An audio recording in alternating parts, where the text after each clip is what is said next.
संस्कृत विषय से प्रतियोगी परीक्षाओं की तैयारी करने वाले प्यारे साथियों, इस बार आरपीएस स्कूल व्याख्याता वरिष्ठ अध्यापक भर्ती परीक्षा अर्थात grade first and second, TGT, PGT, TSSSB, CTET, UP TET और अन्य राज्यों की टेट परीक्षाओं के लिए Sanskrit Saraswati mobile application, Sanskrit Saraswati YouTube channel, Sanskrit Saraswati Hitopadeshika पुस्तक और संस्कृत सरस्वती वस्तुनिष्ठ मॉडल प्रश्न पत्र को अपना सारथी बनाइए और परीक्षा में निश्चित सफलता पाइए।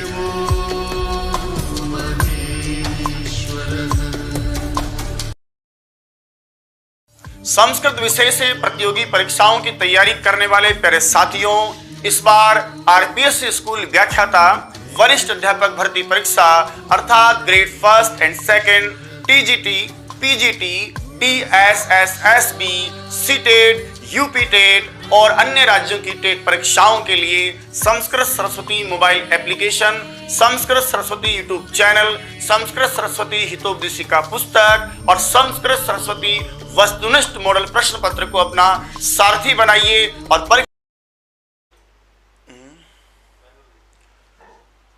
नमस्कार, स्वागत है आप सभी का सरस्वती परिवार में। मैं राम कुमार शास्त्री आप सबका हार्दिक स्वागत और अभिनंदन करता हूं। प्रणाम सभी को। पिछली क्लास में अपन ने चर्चा करी थी कि महाकाव्य जो हैं उसकी भूमिका के बारे में, और साथ में हमने ये भी जाना अश्वघोष के जो 2 महाकाव्य हैं उनके बारे में, और कुछ अन्य जो रचनाएं उनके बारे में भी हमने जानने का दुस्साहस किया है भाई साहब। चलिए तो अब आगे लेकर चलता हूं मैं। आज की कक्षा में अपन बात करते हैं कालिदास और कालिदास के 2 महान महाकाव्य, और उसके अलावा भारवी की चर्चा अपन करेंगे। ठीक है, क्लास को फटाक से लाइक कर दो आप। फिर मैं आगे लेके बढ़ता हूं आपको।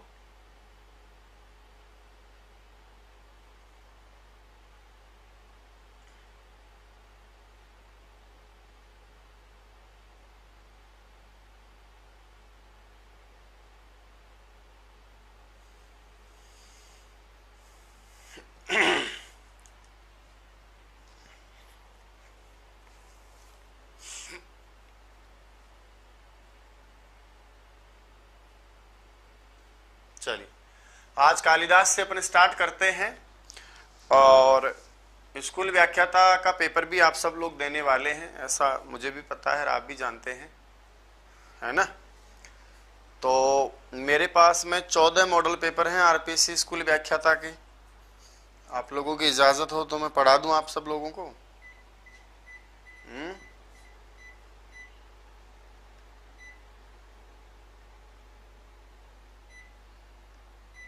अरे भाई, आपका काम यही होता है कि सबसे पहले आज कमेंट्स दिख रहे हैं सभी। कमेंट्स कर सकते हैं आप, कोई भी बात मुझसे पूछ सकते हैं। 2 दिन हमारा लैपटॉप खराब था, फटाफट से क्लास को लाइक नहीं करते। आप कह रहे हैं हमारा काम यही है, लेकिन आपका काम ऐसा नहीं। 127 बच्चे लाइव, 101 लोगों ने लाइक किया है भाई। तो मेरे पास में 14 पेपर हैं। आपकी इजाजत हो तो पढ़ाऊं क्या मैं आपको? कल तो अपन इसी को आगे बढ़ाएंगे जो अभी पढ़ रहे हैं, और दशहरा है उसकी छुट्टी रखेंगे। दशहरे के जो दूसरा दिन है उसके बाद में आरपीएससी स्कूल व्याख्याता का पेपर आप सब देने वाले 14 अक्टूबर को देने वाले हो ना। 14 अक्टूबर को तो दोगे ही, और वैसे भी आप फर्स्ट ग्रेड का मॉडल पेपर निकालोगे तो भी आपके लगभग 110 सवाल, तो उसमें से 120 में सेकंड ग्रेड का ही आता है आपका। क्यों भाई? तो 15 है क्या? अच्छा, तो 14 अक्टूबर को आपका पेपर होने वाला है। आज तारीख है अपने 3, 5 तारीख तक छुट्टी रहेगी। 6 से मैं स्टार्ट करने वाला हूँ, और 15 मॉडल पेपर मेरे पास में है। कितने हैं? 15 मॉडल पेपर। तो आप लोगों की इजाजत हो, आज्ञा हो इस बालक को, तो मैं स्टार्ट कर दूं। आप कहें तो 6 तारीख से। भाई आज 3 हो गई, कल 4, 5 का दशहरा है, तो 6 तारीख से स्टार्ट करने का सोच रहा हूँ मैं। आज 99 पुस्तक आपको चली गई है, 5 तारीख से किताब, और सेकंड ग्रेड मॉडल पेपर भी आपको मिल जाएगा। 99 स्कूल व्याख्याता जो भर्ती परीक्षा आप 14 अक्टूबर के देंगे। टॉपिक टेस्ट सीरीज जो हमारा है 99 वो मैंने ऑनलाइन संस्कृत सरस्वती एप्लीकेशन पर डाल दिया है। ठीक है। अलंकार शास्त्र सीमा शर्मा जी, हाँ मैं वापस बोलता हूँ, 15 मॉडल पेपर, और उसके अलावा जैसे 6 तारीख से करेंगे डेली के 2 मॉडल पेपर हो जाएंगे, तो 6, 7, 8 से करके अपन 15 मतलब 7 का भाग दे दो, है ना भाई। उसके साथ मैं ये भी चाहता हूँ कि जैसे डेली के अपने पर डे जो है एक दिन में अपने कितने पेपर हो जाएंगे, 2 पेपर। 2 पेपर का मतलब 240 क्वेश्चन। और उसके अलावा जो अपना है दर्शन है और काव्य शास्त्र है और भाषा विज्ञान है ना, इनसे जिससे आपको डर बहुत लगता है। आप कहें तो आपकी इजाजत हो तो 6 तारीख से ये भी स्टार्ट कर दूं, क्यों भाई, 2 घंटा अपना ये हो जाए करीब, फिर मैं थोड़ा आराम कर लूँ, उसके बाद में 4 घंटा में नॉन स्टॉप आपके 2 पेपर कर लूँ, ऐसा मेरा मन है, यदि आप लोग साथ देवें तो। चलिए तो क्लास को लाइक शेयर करें और बढ़ जाए आगे, बढ़ा देते हैं अपन। 99 की पुस्तक मैंने ऑनलाइन डाल दी है, फर्स्ट ग्रेड वाली। सेकंड ग्रेड जो तैयारी कर रहे हैं उनके लिए मार्केट में पुस्तक बुधवार से आ जाएगी। मॉडल पेपर सेकंड ग्रेड का बुधवार से आ जाएगा। फर्स्ट ग्रेड का मॉडल पेपर मार्केट में ऑलरेडी है, राखी से आगे रक्षाबंधन को आ गया था। अच्छी तैयारी करके जाएं, अच्छा पेपर देवें। आप सेकंड ग्रेड पेपर भी दे रहे हो और आपने फर्स्ट ग्रेड की तैयारी नहीं भी की है तो संस्कृत के पेपर को तो आप गंभीरता से देखें, ठीक है भाई, ओके। तो YouTube पर लेकर आता हूँ, फिर आप लोगों की इजाजत हो तो 6 तारीख से लेके आता हूँ डेली 2 आपके फर्स्ट ग्रेड के पेपर। अच्छा, फर्स्ट ग्रेड का पेपर कहना केवल उसको औपचारिकता मात्र है, क्योंकि अपने सेकंड ग्रेड और फर्स्ट ग्रेड का सिलेबस अपना तो एक जैसा ही होता है। 120 क्वेश्चन आपके संस्कृत के आएंगे, उसमें संस्कृत व्याकरण साहित्य दोनों का 110 तो कॉमन ही चलता है। तो जो सेकंड ग्रेड तैयारी देते हैं आपका, तो वहाँ भी अच्छा काम हो जाएगा। और मैं भी ये चाहता हूँ कि मैं 15 पेपर यहाँ करवा दूँ, उसके बाद आपका जो पेपर आए ना वो लगभग अपने इसमें से आए, तो आपका भी भरोसा रहेगा, तो सेकंड ग्रेड में चुपचाप यहाँ पढ़ने आ जाओगे आप लोग। क्यों भाई, कल से तो मैं नहीं करवा सकता, कल से थोड़ी मजबूरी है, प्रयास करूंगा कल का हो जाएगा तो, क्योंकि कल शाम तक मैं गाँव जाऊंगा, दशहरा है, तो मैं भी अपने इष्ट देवताओं को याद करके आऊंगा, उनसे आशीर्वाद लेके आऊंगा। दशहरे के दूसरे दिन जो रहेगा वो फिर आप जैसा कहोगे, जितना कहोगे, चाहे आप कहोगे 6 घंटे 7 घंटे 8 घंटे, फिर मुझे कोई दिक्कत नहीं है, ठीक है। चलिए तो अपने स्टार्ट करते हैं आज की क्लास को। सर्वाधिक मतानुसार कालिदास से समय वर्तते, सबसे ज्यादा जो है सर्वाधिक जो मत है वो कालिदास को कौन सा समय स्वीकार करते हैं। कालिदास के 2 समय स्वीकार करते हैं, चतुर्थ शताब्दी और ईसा पूर्व प्रथम शताब्दी, लेकिन सर्वाधिक जो प्रामाणिक मत है वो ये कहता है ईसा पूर्व प्रथम शताब्दी जो है कालिदास का समय माना जाता है। अगला है सरस्वत्या वरद पुत्र कहते थे। सरस्वती का वरद पुत्र किसको कहा जाता है, प्रसंग चल रहा है कालिदास का, कविकुल गुरु कालिदास को सरस्वती का वरद पुत्र कहा जाता है, यानी सरस्वती ने इसको वरदान दिया, सरस्वती के वरदान से उत्पन्न हुआ पुत्र कहा जाता है। कवि जयदेव का नाम आपने सुना होगा, वो कालिदासम कथयति, कालिदास को क्या कहता है, चोर कहता है, कविकुल गुरु कहता है, कर्णपूरा कहता है कि पंचबाण कहता है। तो पंचबाण भी इसने कहा है कहने वालों को, लेकिन यहाँ पर प्रसंग बाण भट्ट का नहीं पढ़ रहे अपन, यहाँ जो हमारा प्रसंग है ना वो चल रहा है किसका, कालिदास का। तो कालिदास को आपने कवि कुल यानी कवियों का जो कुल है, कवि नाम कुलम कवि कुल, और कवि कुलों का जो गुरु है वो कवि कुल गुरु है। कालिदास से पत्नियां नाम, कालिदास की पत्नी का नाम क्या है आप सबको विदित होना चाहिए। कालिदास की पत्नी महती विदुषी थी और उसका नाम विद्योतमा था। आगे अपन लेके चले बात करें, बंदरु इति नामना ज्ञायते, ये बंदरु नाम किसका था भाई, तो याद रहे सर बंदरु जो है बचपन का नाम था और किस महान आत्मा का नाम था, कालिदास का। और बंदरु का मतलब होता है बहुत चंचल, बहुत ज्यादा जो चंचल होता है बिल्कुल आपकी तरह, उसको बंदरु कहा जाता है। नेक्स्ट मेरा प्रश्न है आपके निवेदन में कि कालिदास से प्रमुखा कति रचना, कालिदास की प्रमुख रचनाएं कितनी मानी जाती हैं। हम संस्कृत साहित्य की कक्षा में बैठे इसलिए रचनाएं 7 मानी जाती है। अब इतिहास पढ़ाने वाले कहते हैं कौंतलेश्वर दत्त या ऐसा कोई नाम से एक और रचना मिलती बताए। हम इतिहास की कक्षा नहीं लगा रहे, इस समय हम लोग संस्कृत साहित्य की कक्षा लगा रहे हैं और संस्कृत साहित्य के जो समीक्षक हैं वो बताइए संस्कृत में कालिदास की कितनी रचनाएं मानते हैं सर, 7 प्रमुख रचनाएं मानते हैं। जो वाला कालिदास प्रसिद्ध है जिसको आप कविकुल गुरु आदि के नामों से जानते हो, वैसे मानने वालों ने तो ये भी कहा है कि एक ही कालिदास नहीं बल्कि बहुत सारे कालिदास हुए हैं।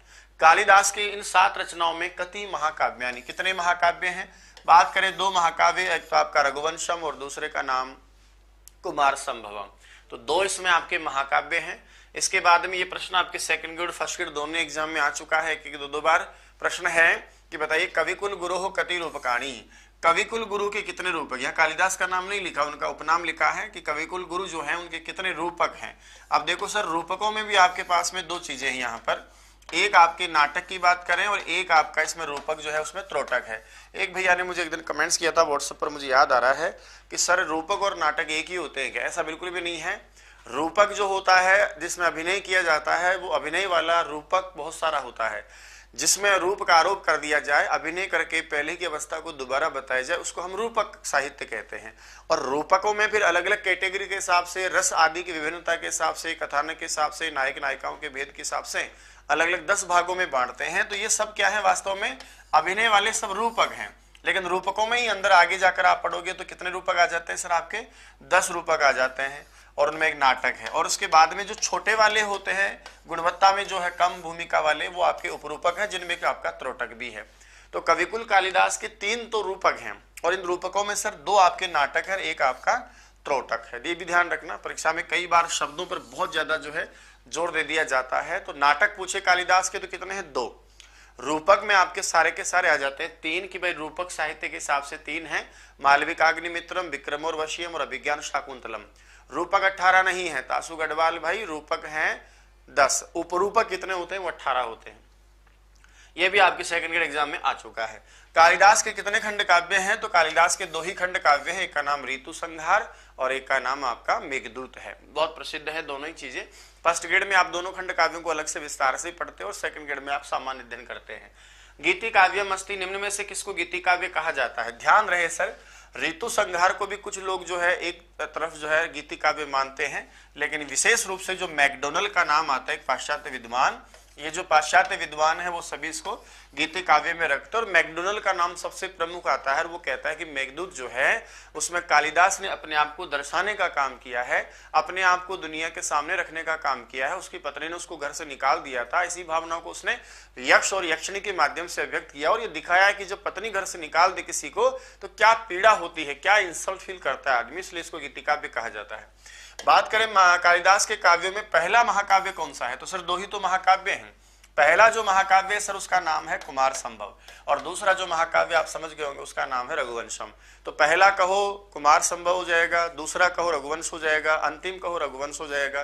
कैसी भी लैंग्वेज है आप समझ जाइएगा। कुछ लोगों की मान्यता ये भी है कि नहीं, ऐसा नहीं, रघुवंश महाकाव्य जो है पहला महाकाव्य, लेकिन ये बहुत बड़े स्तर पर जब आप समीक्षात्मक अध्ययन करते हैं, आप कॉलेज व्याख्याता की तैयारी करते हो, वहां जाकर के बातें आती है। वियोग श्रृंगार सही पकड़े हो।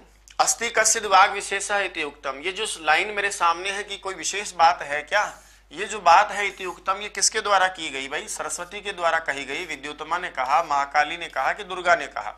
आप सब जानते हैं कि कालिदास जब ज्ञानी बनकर के आया, विद्वान बनकर वापस आया, गेट खटखटाया, बोला कि भाई अपावृतम कपाट द्वारम देहि, मतलब खुले जो गेट जो बंद है उन दरवाजों को खोलिए। तब अंदर से विद्योत्तमा ने कहा कि अस्ति कश्चित् वाग विशेष, भाई कोई विशेष बात है क्या? जी भाई साहब कौन है आप? अब इसने भाई साहब वहीं से स्टार्ट कर लिया, वापस मुंह मोड़ा और चला गया, 3 महान ग्रंथ लिख करके तीनों शब्द से आ गया।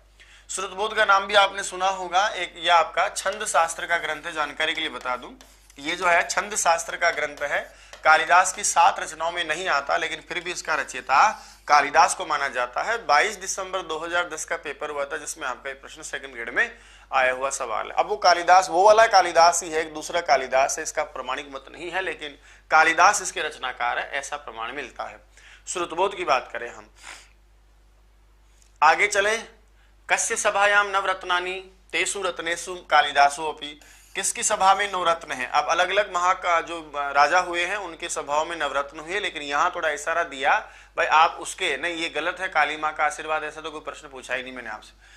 उनमें जो नवरत्न था एक कालिदास भी था, तो कोस किसकी ओर इशारा है? तो आप समझ गए होंगे, ये विशेष जो इशारा है वो राजा विक्रमादित्य है, और राजा विक्रमादित्य का जो काल माना जाता है वो 57 ईसा पूर्व, और इन्हीं ने आगे जाकर के कौन सा संवत चलाया था? विक्रम संवत चलाया था, इसलिए विक्रम संवत, और इसके हिसाब से हम लोग कालिदास का काल भी 57 ईसा पूर्व, मतलब ईसा के जन्म की प्रथम पूर्व शताब्दी मानते हैं। कालिदास का कौन सा गुण प्रसिद्ध है? कालिदास में लिखने में गुण, प्रसाद, माधुर्य या ओज, इन 3 प्रकार के गुण जो साहित्य में प्रयोग किए जाते हैं। फर्स्ट ग्रेड में काव्य शास्त्र में भी आपकी बात आती है, वहां गुणों का व्याख्यान होता है।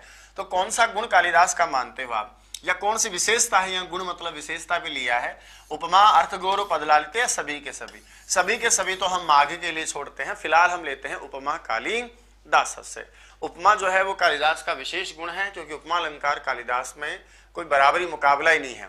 वापस इसी को घुमा फिरा के पूछा कि उपमा अलंकार से सिद्धहस्त कवि अस्ति, उपमा अलंकार के सिद्धहस्त कवि यानी महान कवि जो है वो कौन है?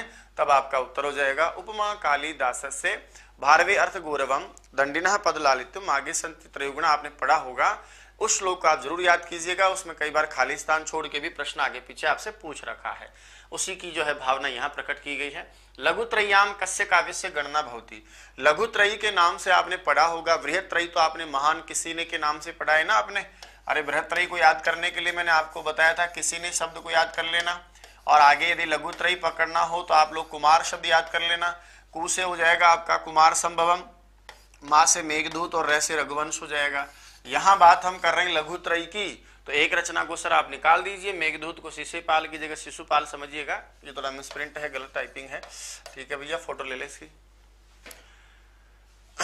नेषदीय चरितस्य है कि शिशुपाल वध का है, किरातार्जुनीय में, तो गणना किसकी होती है? केवल मेघदूत की होती है, बाकी तीनों आपकी व्रतत्रयी में आती हैं, ठीक है। अगला प्रश्न में, अच्छा व्रतत्रयी में नहीं है ऐसा पूछता तो भी मेघदूत उत्तर होता, तीनों व्रतत्रयी हैं। बहुत बढ़िया, कमेंट्स आप करते रहे रेगुलर, इससे पता चलता है कि आप पढ़े लिए हैं, अच्छा समझ लिए हैं। कालिदास की रीति, वैसे रीतियां होती हैं चार, वैदर्भी, गौड़ी, पांचाली और लाटी। कालिदास की बात करें सर, बहुत ही शानदार प्रश्न है कि वैदर्भी रीति संदर्भे कालिदास विशिष्यते, ऐसा भी आपने पढ़ा होगा कि वैदर्भी रीति के संदर्भ में कालिदास का बहुत विशेष स्थान है, बहुत विशेष शोभा इनको मिली है। क्या सुंदर शब्द आप लिखते हैं। आगे बात करें, असमीचीन युग्म है उसको आपको छांटना है। अस्ति से क्या रघुवंश महाकाव्य लिखा है, कश्चित से क्या मेघदूत लिखा है, वाक शब्द से क्या रघुवंश स्टार्ट होता है, मंदाक्रांता मेघदूत में है क्या, ऐसा करके आपसे प्रश्न किया है। सर वापस आता हूं, प्रश्न की भावना समझिएगा। पत्नी के द्वारा तीन प्रारंभिक शब्दों से तीन महाकाव्यों का प्रारंभ माना जाता है। तो अस्ति उत्तर श्याम दिशि देवतात्मा हिमालय नाम नगादिराज करके क्या रघुवंश स्टार्ट होता है। पहला ही ऑप्शन एकदम गलत है, क्योंकि इससे हिमालय वर्णन का प्रसंग प्रारंभ होता है और वो कुमार संभव में है, इसलिए पहला ही असमीचीन, इसको मैंने बाहर कर दिया कि अस्ति से रघुवंश स्टार्ट नहीं होता, कुमार संभव होता है। कश्चित कांता विरह गुरुना स्वादिकारात प्रमत्ता, ऐसा करके मेघदूत स्टार्ट होता है। वागर्था विभु से रघुवंश महाकाव्य स्टार्ट होता है और मंदाक्रांत छंद का संबंध विशेष मेघदूत से है। अगला प्रश्न आपकी खिदमत में, न धर्म वृद्धेषु वय समीक्षते अस्य वक्ता का है कि धर्म जो वृद्ध है, धर्म में जो ज्ञानी है, बड़े हैं, धर्म बहुत जिन्होंने कमा लिया है, उनकी वय मानी उम्र, न मानी नहीं, समीक्षते देखी जाती है। यदि छोटा है और धर्म में बड़ा है, इसका मतलब वो धार्मिक प्रवृत्ति का है, ऐसे लोगों की कभी उम्र नहीं देखते। अस्य वक्ता का, अस्य वक्ता का मतलब ये जी, ये लाइन किसने कही है, इसका मतलब ये कौन से काव्य में आया है, तो आपकी जानकारी के लिए बता दूं, आगे भी अपन पढ़ेंगे इसको। कुमार संभव में पार्वती प्रसंग में, पार्वती ने जब तपस्या की उस प्रसंग में आया हुआ है, और कुमार संभव के रचयिता का नाम कालिदास है, तो इस बात को कहने वाले कौन हुए? कालिदास हुए। ऐसे भी देखो आपके प्रश्न आ जाते हैं, इसलिए आप इसको भी ध्यान में रखें। दीपशिखा जो विशेष प्रश्न है कालिदास का, जिसको आप जरूर जानते होंगे, दीपशिखा विरुदेन विभूषितः कवि, दीपशिखा के नाम से जो कवि को आपने नवाजा है, जिन्होंने सम्मान, जिसको सम्मान आपने दिया है, उस महान कवि का, महाकवि का नाम क्या है? कालिदास। रघुवंश महाकाव्य में इंदुमती स्वयंवर चलता है, छठे सर की घटना है, वहां दीपशिखा के समान इंदुमती आगे संचरण करती हुई बढ़ रही है, ऐसा ऐसा करके उसको, ठीक है भाई, बताया गया है। वैदर्भी रीति संदर्भे कहा विशिष्यते, वैदर्भी रीति के संदर्भ में कौन विशेष स्थान रखता है? आपका उत्तर हो जाएगा कालिदास। विशेष स्थान कौन रखता है? कालिदास विशिष्यते, ऐसा लिखा हुआ आपने जरूर पढ़ा होगा। कालिदासस्य भाषायाम कह काव्य गुण प्राधान्य दृश्यते, वो जो गुण वाली बात में कर रहा था कि प्रसाद, माधुर्य और ओज, तीन प्रकार के गुण होते हैं। जहां वीर काव्य लिखे जाते हैं, वीर रस होता है, तो उसमें विशेष रूप से आपका ओज गुण पाया जाता है, जो आत्मा को दीप्त करता हो और बोले काट डालूंगा, मार डालूंगा, फाड़ डालूंगा, ऐसा उत्साह में आता है। दूसरा जो सभी में पाया जाता है, प्रसाद गुण होता है ना। और प्रसाद गुण वैसा ही होता है जैसे सामान्य बिल्कुल साफ सुथरा कपड़ा होता है, उसको आप पानी में डाल दीजिए, पानी जैसे कपड़े में प्रवेश कर जाता है, वैसे ही प्रसाद गुण उस काव्य का होता है जिसको पढ़ने मात्र से वो सब अपने आप से हमको समझ में आ जाता है। माधुर्य जो होता है सर, वो श्रृंगार प्रधान रचनाओं में पाया जाता है, जो मन को बड़ा आह्लादित करता है, बहुत दिल गार्डन गार्डन कर देता है। आप सब जानते हैं कि कालिदास ने ज्यादातर रचनाएं श्रृंगार रस की लिखी हैं, तो माधुर्य गुण उनका बड़ा विशेष गुण है और प्रसाद सब में पाया जाता है, इसलिए मैं समझता हूं कि पहला उत्तर आपका हो जाएगा माधुर्य और प्रसाद गुण, क्योंकि कालिदास ने श्रृंगार आदि की रचनाओं को बहुत प्रमुखता से लिखा है, तो निसंदेह दोनों गुण को आपको महत्तर मानना है। असत्य कथन को आपको चुनना है, कौन सा कथन गलत है भाई। यहां थोड़ा सा प्रश्न में मिस्टेक भी आपको मिलेगी। कालिदास से प्रथम रूपकम, कालिदास का पहला रूपक मालविकाग्नि मित्रम है क्या? कालिदास का प्रथम महाकाव्य कुमार संभव है क्या? कालिदास की पहली रचना ऋतु संगार है क्या? कालिदास की अंतिम रचना विज्ञान शाकुंतल है क्या? सच बात तो यह है कि चारों के चारों ऑप्शन एकदम सही हैं। फिर बोला गुरुजी गलत कहां से निकाले ठीक है, तो गलत अपन कर लेते हैं, क्योंकि यहाँ क्या है कि लिखने में पता नहीं रहा तो ध्यान दिया नहीं मैंने। यहाँ अपन एक काम कर लेते हैं, कुमार संभव की जगह रघुवंश डाल लेते हैं और आप अपना उत्तर निकाल लेते हैं। बात समझ आ रही भाई? तो कालिदास की प्रथम महाकाव्य कुमार संभव है वास्तव में, इसलिए चारों ऑप्शन ही सही है, ध्यान रखिएगा। पहला जो रूपक है वो मालविकाग्नि मित्रम है, दूसरा विक्रमोर्वशीयम और तीसरा आपका विज्ञान शाकुंतलम है। पहला महाकाव्य कुमार संभव ही है, दूसरा रघुवंश है। कालिदास की पहली रचना जो है वो ऋतु संगार ही है, अंतिम रचना विज्ञान शाकुंतलम, इसलिए सारे के सारे राइट है, इसमें कोई गलत काव्य जी नहीं है। बड़े आगे अपन तो इसको आप सही मानिएगा, चारों ऑप्शन ही सही है, प्रश्न में मिस्टेक है, आगे बढ़ जाते हैं। कविता कामिनी विलास है कालिदास है। कविता कामिनी, कविता रूपी जो कामिनी, कामिनी बोलते हैं सर सुंदर स्त्री को, कहने का मतलब नायिका, कि कविता जो है वो क्या है, एक नायिका है, और उस नायिका का जो विलास है, उसकी जो सुंदरता है, उसका जो एक ऐश्वर्य है, रूप की जो उसकी उन्मादता है, जो वो रूप की संपन्नता है, यानी कविता रूपी जो नायिका है उसका जो शोभा है, उसका जो विलास है, वो बताओ कालिदास कहा गया। यानी कविता यदि नायिका है तो उस नायिका का जो विलास, उसकी जो सुंदरता है, उसका जो शोभा है, उसका जो गहना है, वो कौन है, कालिदास है। ये बात कहने वाले कौन है सर, ये जयदेव है। कविता कामिनी को तुकाया आपने पढ़ा होगा उस श्लोक में, है ना, यस्याश्वर वाले में। तो जयदेव ने कहा कि एको अपि जीयते हंता, है ना, कालिदासो न केनचित श्रृंगारे ललित उद्गारे कालिदास त्रयी किमु। कहा कि कुछ लोग ये मानते हैं कि भाई एक कालिदास नहीं बल्कि बहुत सारे कालिदास हुए, उनमें 3 प्रमुख कालिदास को स्वीकार किया जाता है कि कालिदास नाम के 3 महान विद्वान हुए हैं। तब राजशेखर ने, ये लाइन किसकी है आपसे पूछना चाहता, पहले मैं इसका अर्थ बता देता हूं।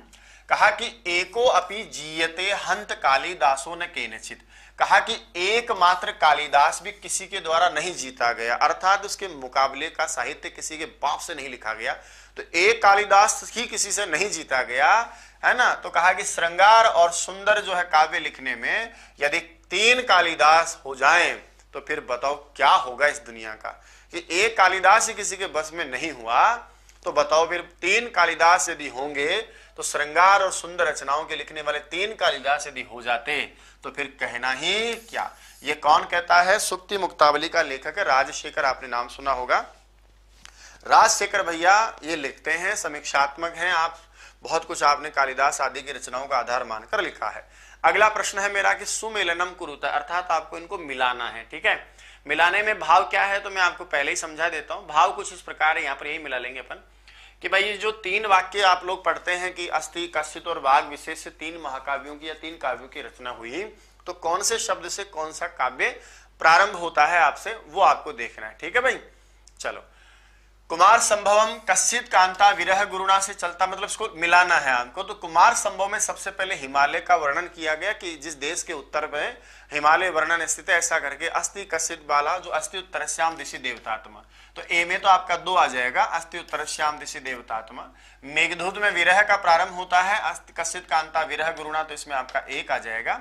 रघुवंश में भगवान पार्वती परमेश्वर शब्द अर्थ के समान जो है पूजे जाते हैं, तो सी में आपका 4 आ जाएगा। और ऋतु संहार का प्रारंभ ग्रीष्म ऋतु से प्रारंभ होता है, और ग्रीष्म ऋतु में आप सब जानते हैं कि सर्दी तो पड़ती नहीं, प्रचंड गर्मी ही पड़ती है, इसलिए ऋतु संहार का प्रारंभ जो है प्रचंड सूर्य स्पृहणीय चंद्रमा ऐसा ऐसा करके प्रारंभ होता है। दोबारा एक बार कह देता हूं, कश्चित कांता से मेघदूत प्रारंभ होता है, अस्ति उत्तरश्याम दिशि देवतात्मा से कुमार संभवम, प्रचंड सूर्य वाला ग्रीष्म ऋतु के वर्णन ऋतु संगार, और रघुवंश महाकाव्य वागर्थ संप्रक्तो इत्यादि से प्रारंभ होता है।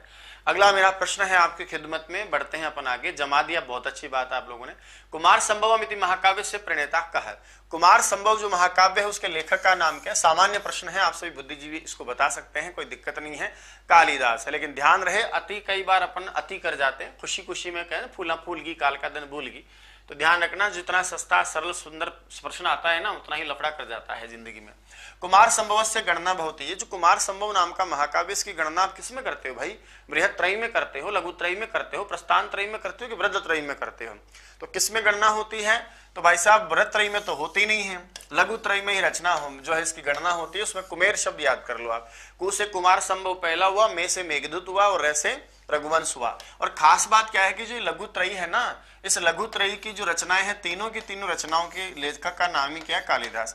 तो सर कई बार ये भी प्रश्न आ जाता है कि लघु त्रयी के रचयिता कौन है, तो लघु त्रयी में 3 काव्य आते हैं आपके, और तीनों के तीनों काव्यों के लेखक का नाम ही क्या है सर, कालिदास, इसलिए ये भी हो जाता है।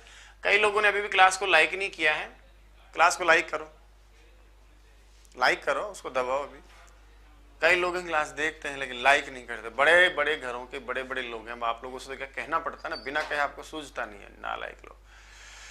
तासु गढ़वाल जी का गलत हो गया, फूला फूलगी काल का दिन भूलगी, कवि दुर्गेश बैरवा जी। करो क्लास को लाइक करो, 220 लोग लाइक करके बैठे हैं, बदतमीज लोग। क्यों? और वो तो मैं ले आऊंगा, बाहर जाऊंगा, मैं खुद ही ले आऊंगा। बोल इनको क्लास को लाइक करें।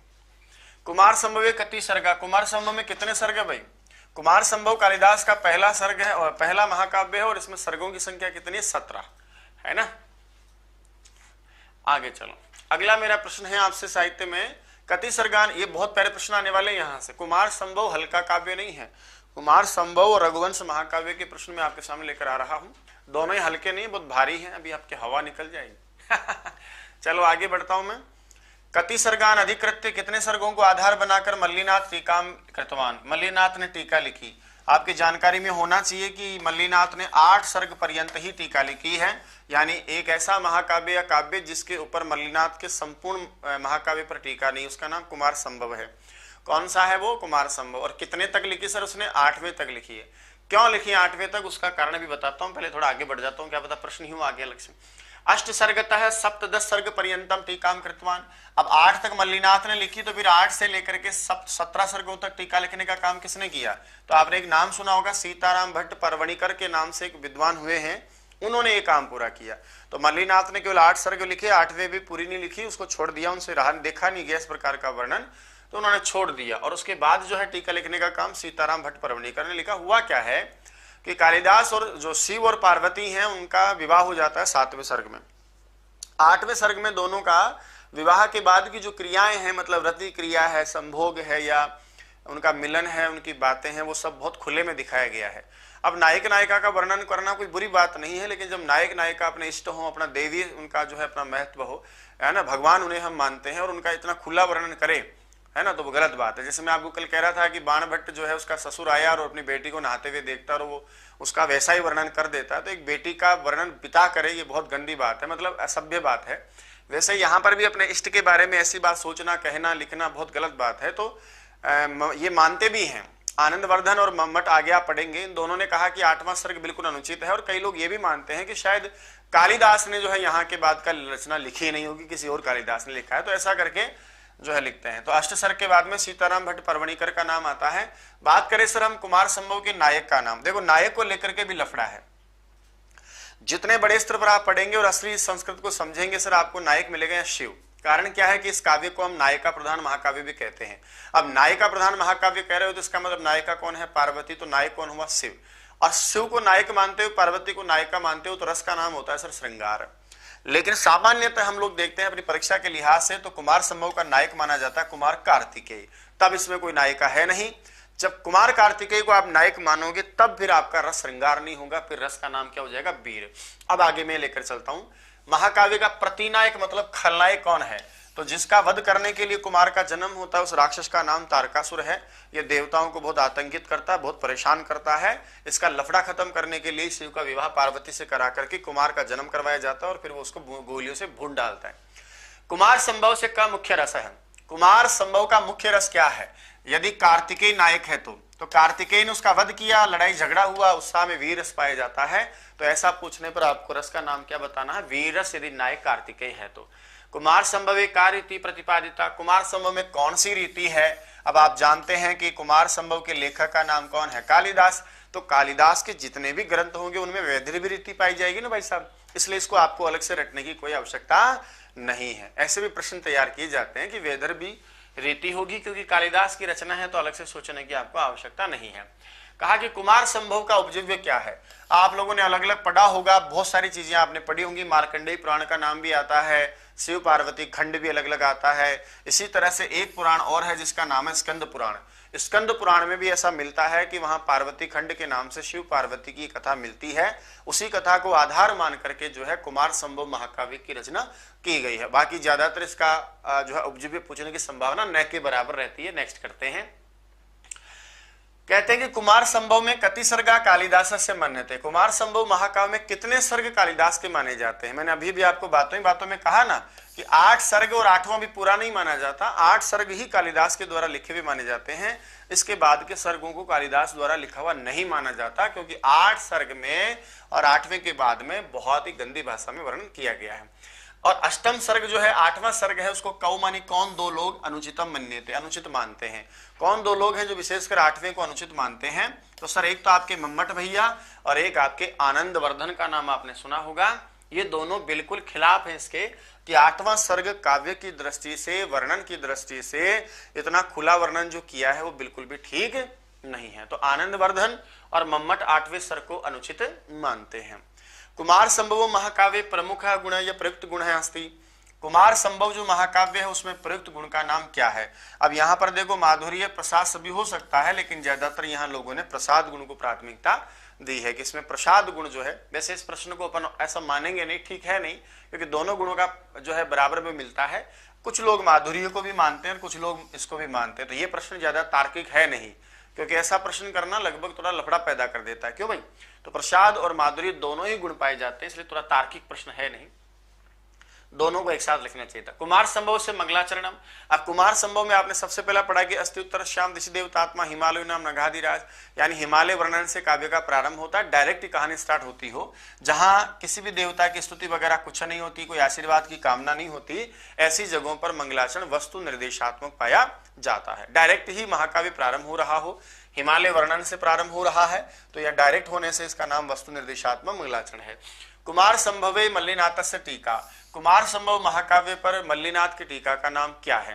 ठीक है, हाँ बुक में प्रसाद गुण है मानता हूं मैं भी, इसलिए मैंने बोला कि वैसे दोनों ही होना चाहिए था, ऑप्शन में मिस्टेक है, अगली बार सुधार कर देंगे। ठीक है, तो कुमार संभव महाकाव्य मल्लिनाथ की टीका का नाम क्या है? सर मल्लिनाथ की टीका का नाम संजीवनी है, रटने की आवश्यकता नहीं है, आपको एक शॉर्टकट में बात बताता हूँ, और आज की आप किसी को कहना मत। जो लघुत्रयी है ना, लघुत्रयी का मतलब कुमेर, कु से कुमार संभव, में से मेघदूत और रह से रघुवंश, ये जो तीनों रचनाएं इनको लघुत्रयी कहते हैं, और तीनों रचनाओं के ऊपर ही संजीवनी टीका है। नाम अलग अलग है टीकाएं तो, संजीवनी संजीवनी संजीवनी, लेकिन लघुत्रयी नाम से जो प्रसिद्ध है ना आपके तीन काव्य, उन तीनों काव्यों में जो टीकाएं हैं उनका तीनों का नाम ही संजीवनी है।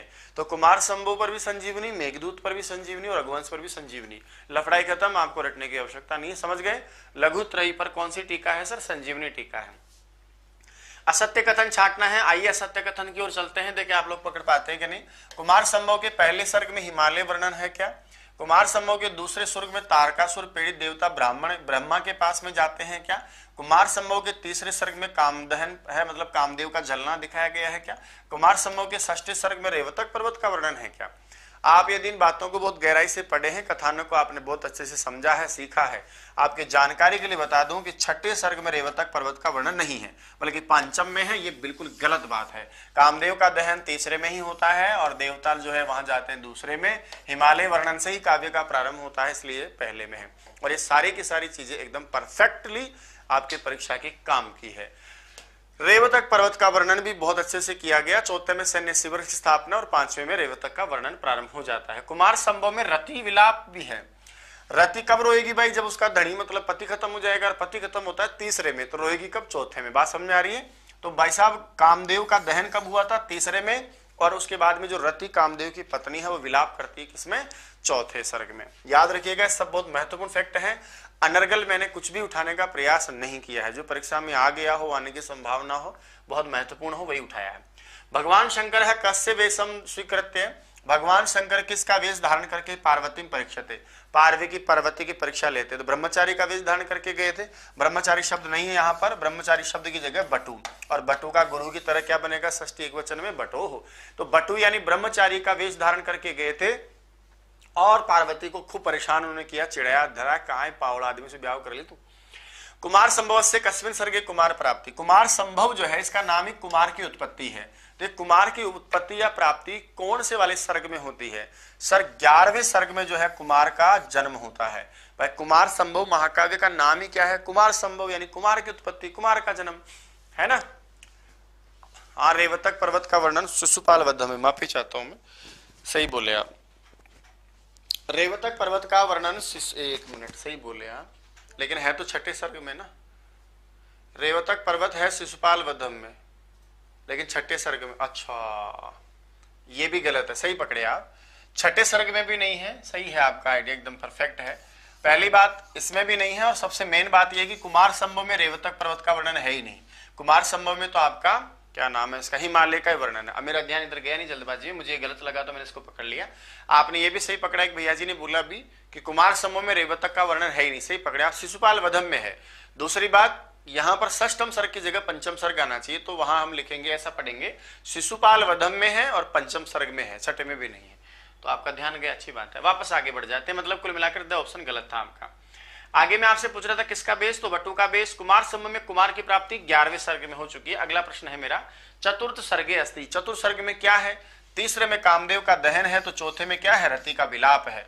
कुमार की प्राप्ति 11वें में है, शिव पार्वती का, अब आगे प्रश्न भी है मैं बता देता हूं, लेकिन 7वें में हिमालय का वर्णन आपका पहले में है। तो रति का जो विलाप होता है वो किस में होता है, चौथे सर्ग में होता है। ये बहुत प्रसिद्ध है, खूब परीक्षा में आता है DSS में। सप्तम सर्ग में क्या वर्णन है, तो सप्तम सर्ग का इशारा मैंने अभी भी आपसे किया कि शिव और पार्वती का परिणय है। छठे सर्ग में सभी जो है देवता सप्तऋषि आदि है ना भाई, ये सारे के सारे भगवान इनके पास में जाते हैं, हिमालय के पास में, और जाकर मनाते हैं, रिश्ता लेकर जाते हैं कि पार्वती का विवाह शिव से करा दीजिए। उसके बाद में फिर 7वें में शिव पार्वती का विवाह होता है। ये दोबारा कैसे आ गया, कुमार संभव में शिवा कम वेशम धृतवान। कुमार संभव ने शिव ने कौन सा वेश धारण किया था, तो वटु का वेश धारण किया था, मतलब ब्रह्म उसका वेश धारण किया था, किसका, वटु ब्रह्मचारी का। और किरातार्जुन में तो आपने पढ़ा है कि किरात का वेश धारण किया था। अगला है शिव पार्वती विलास वर्णनम। शिव और पार्वती का जो विलास है, जो आपस में उनकी काम क्रीड़ा है, संभोग आदि का वर्णन, वो किस में किया गया, तो सर वो 8वें में किया गया। और यही कारण है कि 8वें सर्ग को अनुचित माना जाता है। ठीक है, तो 8वां सर्ग जो है विलास वर्णन के लिए जाना जाता है। सप्तऋषिणाम संदेश कथनम, अरे 7 ऋषि जो थे वो भगवान पार्शिव का पार्वती के पिताजी हिमालय के पास रिश्ता लेकर जाते हैं, वही उनका संदेश कथन है। और ये बताओ विवाह से पहले ही तो लेकर जाएंगे ना, तो ब्याह होता है 7वें सर्ग में, तो लेकर कब जाएंगे सर, षष्ठ सर्ग यानी छठे सर्ग में ये लेकर के जाएंगे। ठीक है, तो छठे सर्ग में सप्तऋषि रिश्ता लेकर जाते, कहने का मतलब ये है। कामदेवेन शिव समाधि भग्नीकरणम, कामदेव के द्वारा शिव की समाधि भग्न कर दी गई। और शिवेन च कामदेव से भग्नीकरणम वर्तते, और शिव के द्वारा कामदेव का काम तमाम कर दिया गया। ये कौन से सर्ग की घटना है, चौथे में रति विलाप करती है, इसका मतलब पहले सर्ग में ही काम तमाम हो गया। तीसरे सर्ग में कामदेव का दहन, दूसरे सर्ग में जो है विशेष तारकासुर की प्रताड़ना, पहले में हिमालय का वर्णन, चौथे में रति का विलाप, पंचम में शिव पार्वती के द्वारा, माफी चाहता हूँ, पार्वती की तपस्या और शिव द्वारा उसकी परीक्षा, छठे में जो है विशेष वर्णन है इसका रिश्ता लेकर जाना, 7वें में दोनों का ब्याह, 8वें में काम क्रीड़ा का वर्णन, 11वें में कुमार का जन्म, और 16वें में जो है कार्तिकेय और तारकासुर के बीच डिशुम डिशुम, और 7वें में खत्म मामला तारकासुर का। अगला है तारकासुर का वध किसमें है, ये आ ही गया प्रश्न। देखो अंतिम जो सर्ग है, तो अंतिम सर्ग कौन सा है इसमें, 17वां। तारकासुर का वध कब हुआ सर, 17वें में लास्ट में ही होगा।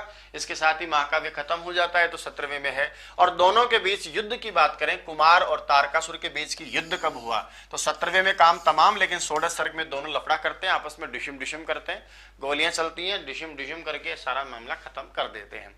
आगे आ जाओ भाई, कुछ सुक्तियों से संबंधित मैंने प्रश्न उठाए हैं। किम आद्यम धर्म साधनम, धर्म साधनम, धर्म का आद्यम साधनम किम, धर्म से आद्यम साधनम किम, धर्म का सबसे पहला साधन क्या है, यानी कर्म। धर्म का मतलब क्या है सर, यहाँ कर्म है। कोई भी काम आप करते हैं, कोई भी अपना करणीय कर्म आप करते हैं, उसको धर्म कहते हैं। और उसका पहला साधन क्या है, शरीर है, इसलिए कहा पहला सुख निरोगी काया। तो आपने पढ़ा होगा, बहुत प्रसिद्ध लाइन है, शरीरम आद्यम खलु धर्म साधनम।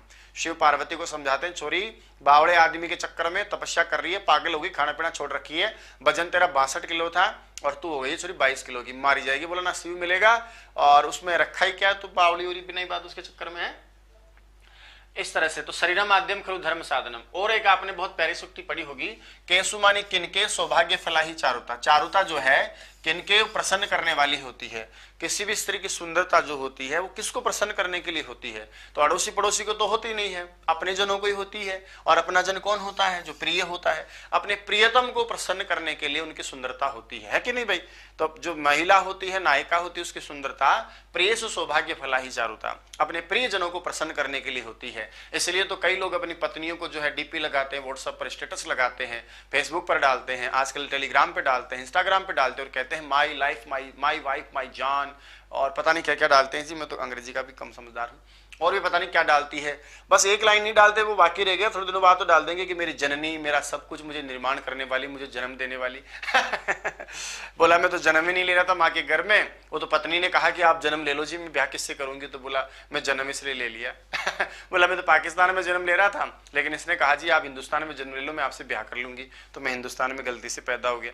ऐसे मतलब आजकल ये ट्रेंड चल रहा है। अच्छा, जिनकी सुंदर पत्नियां होती हैं वो तो रुकते ही नहीं है, वो सुबह शाम दोपहर हर टाइम टू टाइम अपडेट देते रहते हैं कि मैडम खाना बना रही है, मैडम कपड़े धो रही है, मैडम अभी आ रही है ऑफिस से, मैडम जा रही है, मैडम गाड़ी चला रही है, मैडम चश्मा लगा रही है, हर चीज का अपडेट देते रहते हैं। और बेचारे जिनकी पत्नियां मान लो ऐसे नहीं हो जिसको दुनिया को दिखाएं, तो वो चुपचाप लगे रहते हैं। वो 10 बार कहती है जी करवा चौथ आज तो डीपीपी लगा लो, बोले पागल है क्या, गए घर की इज्जत घर में रहे तो बढ़िया, लोग दुनिया को दिखाने में क्या है, सब ऐसा तू जानी मैं जानी, ऐसा मतलब आजकल ट्रेंड चल रहा है, अक्सर मैंने देखा है। और करना भी चाहिए, इसमें क्या कोई बुरी बात तो है नहीं है भाई। लगाए तो क्या है, पत्नी है उसकी, पति है उसका, कुछ भी करे।